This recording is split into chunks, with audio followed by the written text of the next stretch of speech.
पूर्व raw chief AS. Dulat की किताब a life in the shadows a memoir. A S. Dulat की इस किताब के कारण ऑलरेडी बहुत सारी कंट्रोवर्सी हुई और उस कंट्रोवर्सी का बाद में उन्होंने जवाब भी दिया। लेकिन इनकी इस किताब में सफ़ा नंबर 47 पर एक बहुत इंटरेस्टिंग इंसिडेंट इन्होंने खुद उसका जिक्र किया है और ये इंसिडेंट ये दर्शाता है कि आतंकवादियों के समर्थक और अलगाववाद के समर्थक जो लोग घाटी में थे उन्हें किस तरीके से स्टेट एस्कॉर्ट किया करती थी, यानी वो उन्हें किस तरह के प्रिविलेजेस मिले हुए थे।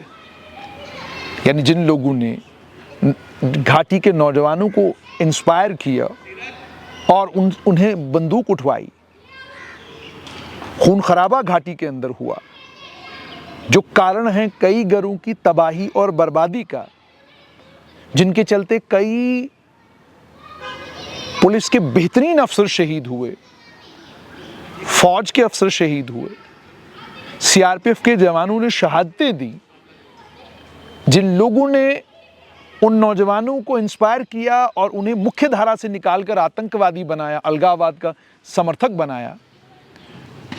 ए.एस. दुल्लत शबीर शाह के बारे में लिखते हैं कि एक दिन शबीर शाह ने मुझे कहा कि वो बॉर्डर पार काठमांडू जाना चाहते हैं।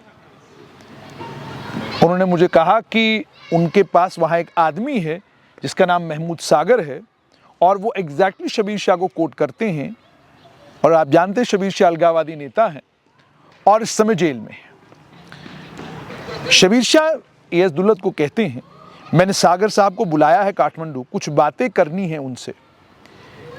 और ये आगे कहते हैं कि हमारे अच्छे रिश्ते थे नेपाल के साथ उन दिनों में, तो मैंने चीफ को कहा कि शबीर जाना चाहता है और हम उसे बॉर्डर तक एस्कॉर्ट करेंगे, जाने दीजिए, देखते हैं वो क्या लाता है। और आगे कहते हैं, मैंने चीफ को नहीं बताया, लेकिन मैं जानता था शबीर शाह का इंतज़ार वहाँ पर आईएसआई कर रही होगी, नेपाल आईएसआई कर रही होगी। प्लान ये था कि शबीर शाह नेपाल बनारस के रास्ते जाएंगे, और ये फिर ये कहते हैं कि प्लान अप्रूव ही हुआ। लेकिन जो ही शबीर शाह काठमांडू की तरफ निकला तो फौरन चीफ ने कहा कि बहुत ज़्यादा हो गया, वापस बुला लो उसे। अभी कहते हैं कि मुझे बहुत बड़ा झटका लगा। इस समय तक मुझे लग रहा था कि शबीर जो है वो बॉर्डर की तरफ जा रहा होगा, लेकिन उन्होंने कहा कि उसके बाद मैंने बहुत कोशिशें की और फौरन शबीर शाह को वापस लाया। आगे कहते हैं कि शबीर शाह स्वाभाविक है, बड़े गुस्से में थे। शबीर शाह अलगाववादी नेता जिनके ऊपर अब आरोप है कि पाकिस्तान की समर्थित जितने भी आतंकी संगठन हैं, लश्कर-ए-तैयबा, जैश, अन्य कई और आतंकी संगठनों की मदद करने का काम वो घाटी में कर रहे थे। वो कहते हैं कि शबीर शाह नाराज होंगे और दिल्ली को बाईपास करके वो जम्मू चले गए। वो कहते हैं मैंने कुछ दिन तक मैं खामोश रहा और लगभग एक हफ्ते बाद में जम्मू गया और उससे माफ़ी मांगी, शबीर शाह से। कहते हैं शबीर शाह ने कहा, आप अगर हम पे विश्वास नहीं करते तो कैसे कुछ होगा, आप हमें ट्रस्ट नहीं करते तो रिश्ता कैसे होगा। और आगे उन्होंने कहा कि शबीर शाह ने यह भी कहा, मैं तो सब कुछ बताता हूं पर आप तो ट्रस्ट ही नहीं करते, मैं सब कुछ आपको बताता हूं।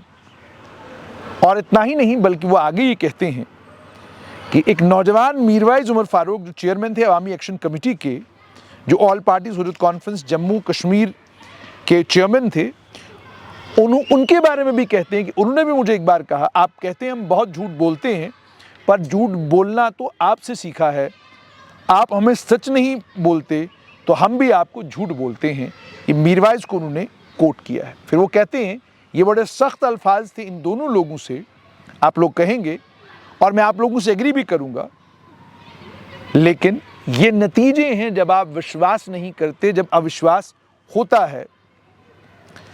ये बात ए.एस. दुल्लत अपनी किताब ए लाइफ इन द शेडोज में कहते हैं।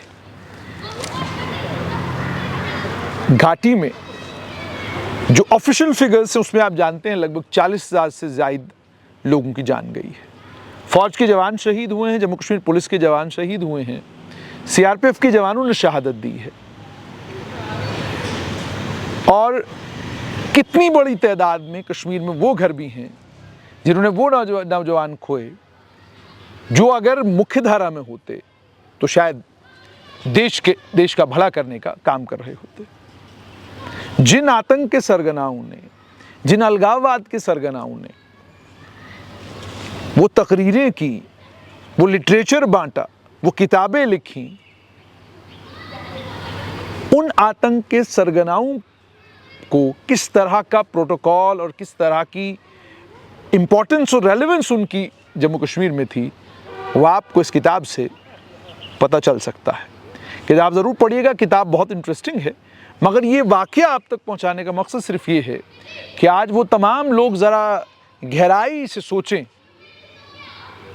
कि वो लोग जिन लोगों के ऊपर आप लोगों ने यकीन किया और अपने बच्चे और अपने बच्चे भी मरवाए और अपने घरों की तबाही करवाई, वादी को लगभग 50 साल पीछे ले गए, उन लोगों की असलियत क्या थी वो इन किताबों से आहिस्ता आहिस्ता सामने आने लगी है।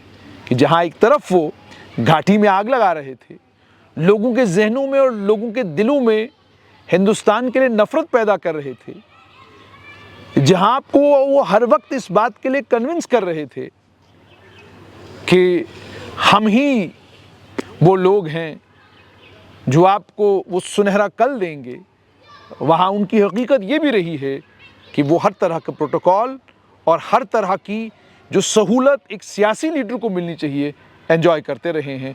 और ये सब कुछ वो एंजॉय अपने ही मुल्क को गाली देकर, अपने ही मुल्क के खिलाफ षड्यंत्र करके, अपने ही मुल्क के खिलाफ पाकिस्तान में बैठे हुए दहशतगर्दों के साथ मिलकर वो सब ये लोग करते रहे हैं। सोचने वाली बात है। तो जब भी कोई मेमोयर लिखता है, यानी अपनी ज़िंदगी के उन पलों को किताब की शक्ल में कैद करता है जो पल बड़े ऐतिहासिक होते हैं, या जिन पलों में कोई बहुत इम्पॉर्टेंट और रेलेवेंट बात हुई है और बात कश्मीर से जुड़ी हुई हो, तो फिर ऐसा ही कुछ सामने आता है जो आपको सोचने पर मजबूर करता है कि उस आम गरीब और कमज़ोर आदमी का क्या काम था जिस आम और गरीब आदमी और कमज़ोर आदमी को निशाना बनाया गया।